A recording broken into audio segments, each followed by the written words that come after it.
So hello friends, welcome to my channel जहां हम सीखेंगे कॉमर्स एक बहुत ही मजेदार और आसान तरीके से।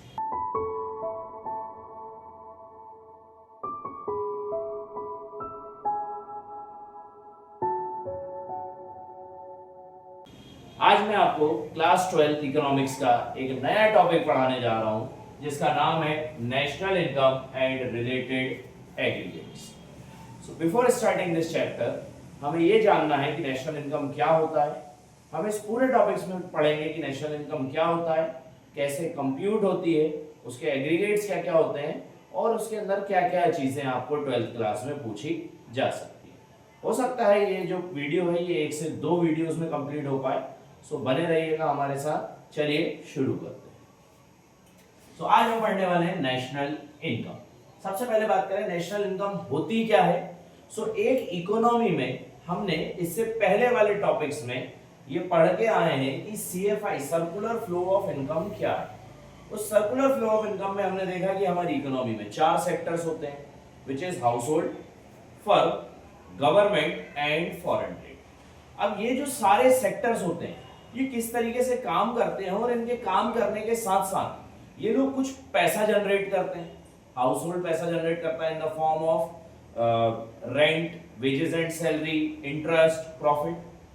फर्म जनरेट करती है with the help of consumption expenditure. और भी कई अलग अलग तरीकों से जितने भी सेक्टर्स हैं वो पैसा जनरेट करते हैं। गवर्नमेंट करती है with the help of taxes, with the help of duties, with the help of fees. Foreign trade करता है इंपोर्ट एक्सपोर्ट से। या फिर और आसान भाषा में समझे तो नेशनल इनकम का मतलब है वो सारे प्रोडक्ट या वो सारे गुड्स एंड सर्विसेज जो कि एक साल में एक इकोनॉमी के अंदर प्रोड्यूस हो रहे हैं और बेचे जा रहे हैं, उसको जब आप कंप्यूट करोगे that is known as national income. या और भी सरल भाषा में हमने 10th क्लास में ये चीज पढ़ के आए कि सर नेशनल इनकम मींस वो सारी चीजें या वो सारी इनकम जो कि हमें सारे सेक्टर्स को मिलाकर बनती है वो कहलाती है नेशनल इनकम। अब नेशनल इनकम जो है ये तो समझ आया होगा आपको कि नेशनल इनकम क्या है कि सर जो भी हमारे 3 या 4 सेक्टर्स हैं हमारे पास, अगर आप इस तरीके से देखोगे तो हाउसहोल्ड, फर्म, गवर्नमेंट और फॉरेन ट्रेड। 10th के तरीकों से देखोगे तो प्राइमरी, सेकेंडरी एंड टर्शरी। तो जो प्राइमरी, सेकेंडरी, टर्शरी सेक्टर है वो अपने गुड्स को बेचकर जितना भी पैसा साल भर में कमा रही है उसको हम क्या बोलते हैं, नेशनल इनकम बोलते हैं। इसके अलावा आपने पढ़ा होगा कि सर नेशनल इनकम को कई बार जीडीपी से भी संबोधित किया जाता है। कई बार हम नेशनल इनकम को बोल देते हैं जीडीपी। जैसे कई बार हमारे यहाँ के जो पॉलिटिशियंस हैं जब आते हैं हमारे पास या जब वो न्यूज चैनल्स पे आते हैं तो वो बताते हैं कि हमारी कंट्री की जीडीपी इतने लाखों करोड़ों से बढ़ गई या हमारी कंट्री की जीडीपी इतने % से बढ़ गई। तो वो नेशनल इनकम बोलने की बजाय डायरेक्ट कह देते हैं कि हमारी जीडीपी इतने अंकों से बढ़ गई। तो ये जो जीडीपी है ये बेसिकली नेशनल इनकम को एग्जैक्टली इकोनॉमिक टर्म में तो फाउंड नहीं कर पाती है। ये बेसिकली इनके एग्रीगेट्स हैं या इनके वेरिएंट्स हैं, आप बोल सकते हैं कि ये हमारे नेशनल इनकम के वेरिएंट है। तो सर क्या और भी वेरिएंट होते हैं? तो हाँ बेटा, there are 8 variants of national income. 8 अलग अलग प्रकार के वेरिएंट होते हैं हमारे नेशनल इनकम। वो होते क्या क्या है सर? तो सबसे पहले अपन ले लेते हैं जीडीपी। तो पहला वाला होता है जीडीपी एमपी। अब सर ये जीडीपी में जी का मतलब क्या, डी का मतलब क्या, पी का मतलब क्या और एमपी का मतलब क्या?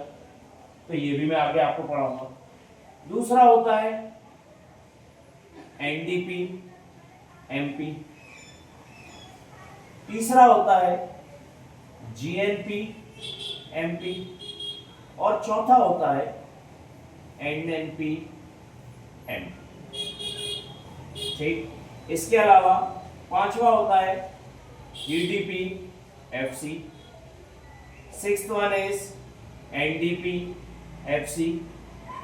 7th is GNP FC and 8th वाला होगा एनएनपी एफसी। अब सर ये ऑटो एग्रीगेट्स याद कैसे करेंगे? हम तो भूल जाएंगे। तो इसका याद करने का तरीका है या तो आप 4 ग्रॉस, ये जी का मतलब क्या होता है? ये जी का मतलब होता है सर ग्रॉस। जी मींस ग्रॉस। दूसरा एन का मतलब क्या होता है? एन का मतलब होता है सर नेट। ये पहले वाले एन की बात कर रहे हैं, सेकंड वाले की, ठीक है। तो पहला जी का मतलब ग्रॉस और एन का मतलब नेट। दूसरी बात करें सर, ये डी का मतलब क्या है? तो डी मींस डोमेस्टिक, और ये सेकंड वाला एन क्या है सर? इस एन का मतलब होता है, सेकंड वाले एन का मतलब होता है नेशनल। फिर सर सब में ही पी है, तो पी को अपन कॉमन ले लेते हैं, विच इज, या मैं यहां लिख देता हूं, पी का मतलब होता है प्रोडक्ट। और एमपी और एफसी क्या होते हैं सर? तो एमपी और एफसी होते हैं मार्केट प्राइस और फैक्टर कॉस्ट। सर ये तो बहुत ज्यादा हो गया, हमें अभी भी नहीं समझ आया ये क्या है।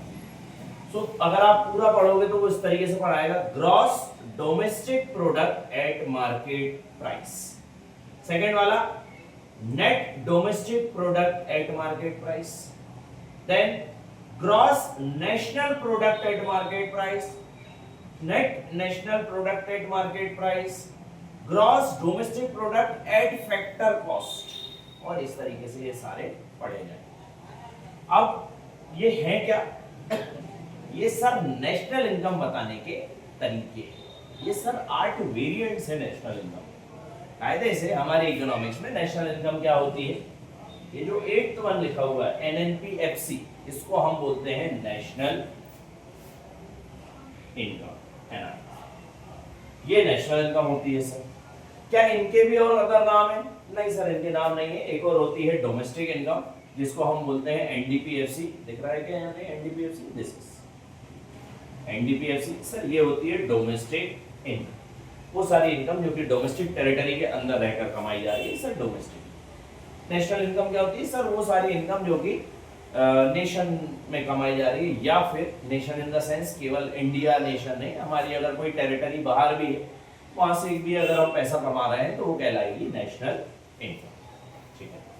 अब बात करते हैं कि सर ग्रॉस और नेट क्या है, डोमेस्टिक और नेशनल क्या है? प्रोडक्ट तो अपने आप में एक पूरी चीज है, और मार्केट प्राइस और फैक्टर कॉस्ट है। बात करें सबसे पहले ग्रॉस और नेट की, तो ये कहलाता है बेटा gross investment and net investment. अब बेसिकली इन्वेस्टमेंट क्या होता है? तो गवर्नमेंट के द्वारा वो सारी इन्वेस्टमेंट्स जो कि एक इकोनॉमी के अंदर करी जा रही है, उस इकोनॉमी को बढ़ाने के लिए, उसको हम क्या बोलते हैं? इन्वेस्टमेंट, ठीक है। तो सर ग्रॉस और नेट क्या? अगर डेप्रिसिएशन उसमें से माइनस नहीं करा गया तो सर वो ग्रॉस इन्वेस्टमेंट कहलाएगी। अगर उसमें से डेप्रिसिएशन माइनस कर दिया गया तो वो नेट इन्वेस्टमेंट कहलाएगी। तो इसी के चलते एक फॉर्मूला बन के आता है। ये फॉर्मूला आगे आपको काम आएंगे, मैं बताऊंगा कहां पे।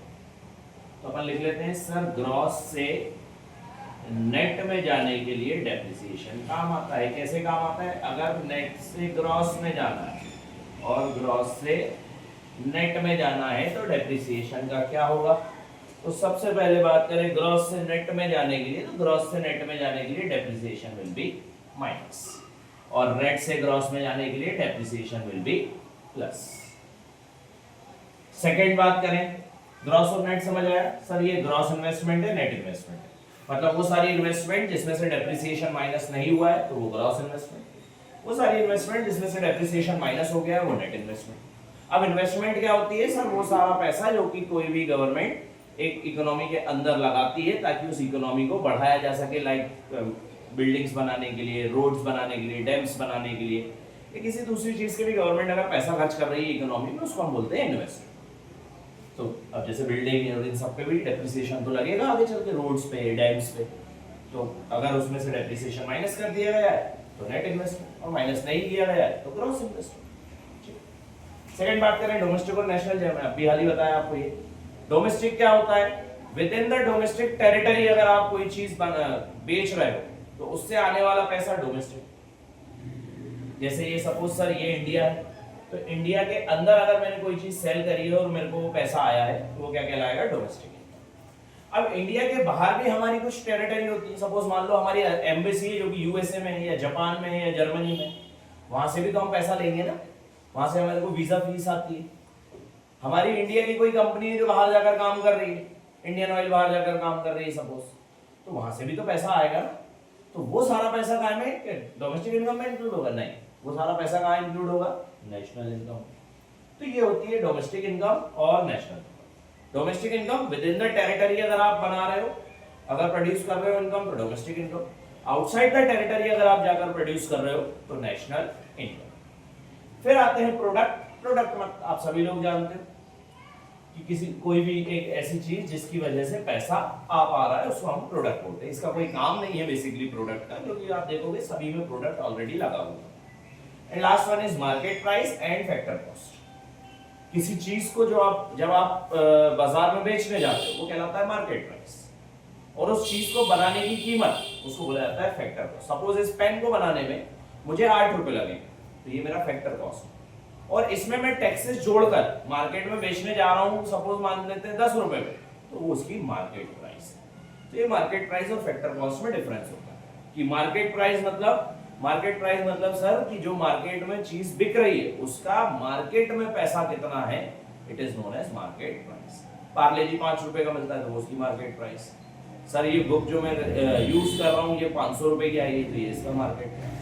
फैक्टर कॉस्ट इस बुक को बनाने में कितना पैसा लगा है। अपन मान लेते हैं कि इस बुक को बनाने में सर 450 रुपए लगे, जिसमें से हमने गवर्नमेंट को टैक्स नहीं दिया। जब बेचेंगे जब टैक्स देंगे, तो जब गवर्नमेंट को टैक्स नहीं दिया रहता है वो कहलाता है फैक्टर कॉस्ट।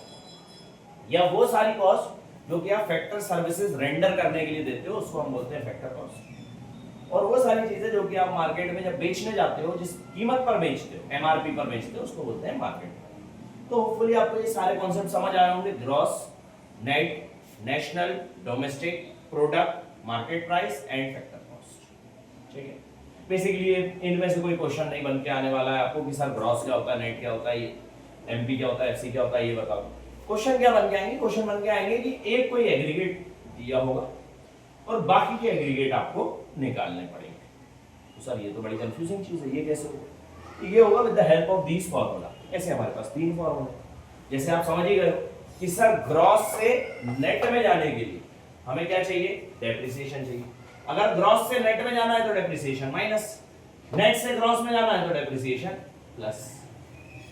ऐसे ही सर क्या इसका भी है, डोमेस्टिक और नेशनल का? बिल्कुल है। डोमेस्टिक से नेशनल में अगर जाना है